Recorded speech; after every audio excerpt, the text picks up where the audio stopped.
Trouver un endroit où être bien, lorsqu'on craint les ondes, peut conduire à des extrêmes. Nous sommes dans les Hautes-Alpes, au milieu des montagnes. À côté d'un petit village se tient un hameau qui compte parmi ses habitants des voisins pour le moins inhabituels.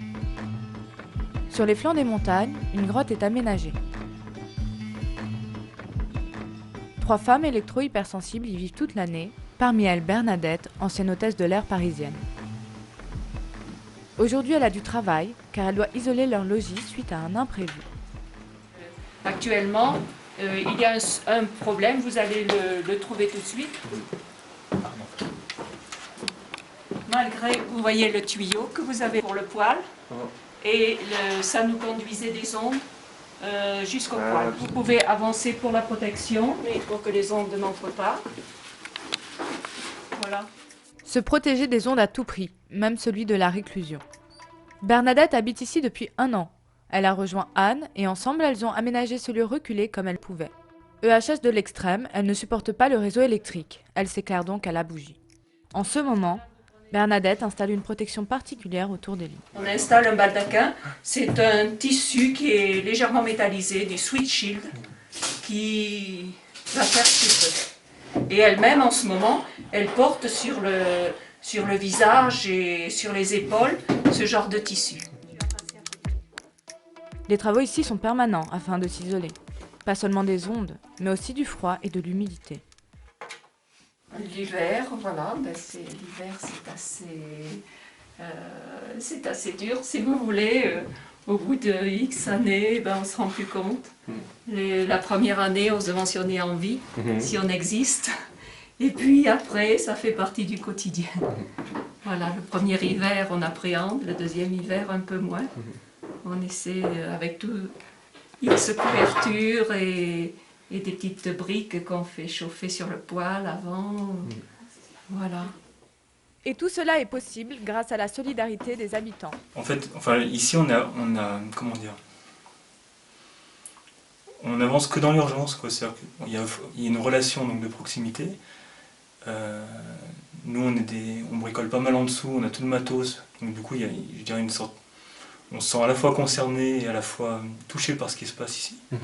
On y participe. On est excessivement bien aidés. Je peux vous dire que c'est la seule grotte à côté d'une maison, enfin plutôt, c'est la seule maison peut-être en France dans laquelle je peux pénétrer parce qu'ils ont tout fait pour que nous puissions y entrer sans être gênés par l'électricité. Ils ont l'électricité, mais quand nous arrivons, nous pouvons débrancher.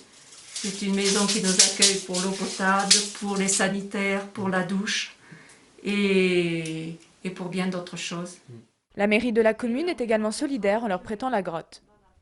Car le principal danger pour les EHS de l'extrême, c'est la cassure sociale et l'isolement. Moi, mon moral... Vous avez le sourire. Oui, voilà. Moi, je me demandais qu'est-ce qui m'arrivait. Mais en plus, j'étais extrêmement fatiguée, puisque moi, j'ai mis des années à comprendre ce qui se passait, à faire le lien. J'ai fait le lien toute seule, en ignorant totalement les effets des ondes électromagnétiques. Donc j'ai commencé mon errance, donc en mai, 18 mai, je suis allée à l'hôtel 3 jours. Quand on fait le lien, on ne sait pas encore où on peut aller, où on ne peut pas aller, qu'est-ce qui est dangereux, qu'est-ce qui fait mal, qu'est-ce qui fait pas mal. On ne le découvre que à la longue, oui, au fur et à mesure. On va voir s'il veut les croquettes. Il veut les croquettes ce soir. Peut-être les croquettes, maman. Oui. On va voir. Tu as mangé plein de lézards aujourd'hui. Je ne sais pas pourquoi. Eh bien, ce chat, voilà, il préfère ici au beau tapis d'en bas. Dans la maison, il y a des tapis. Souvent, et souvent, je lui dis, tu sais, si j'avais le choix, je serais en bas. Je serais sur les tapis. Voilà. Selon l'association Une Terre pour les EHS, il serait plusieurs centaines à errer pour tenter de trouver un endroit habitable, sans ondes électromagnétiques. Bernadette, quant à elle, est heureuse d'avoir pu trouver cette grotte, où elle peut vivre, pour l'instant. Mais pendant encore combien de temps ?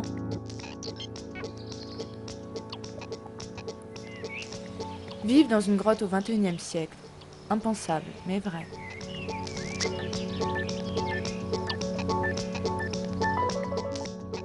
Alors, quel est le prix à payer pour les nouvelles technologies?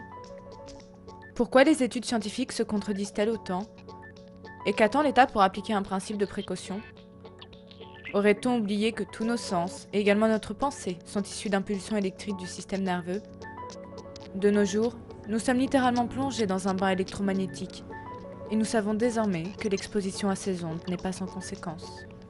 Mais serions-nous prêts pour autant à remettre en cause notre mode de vie?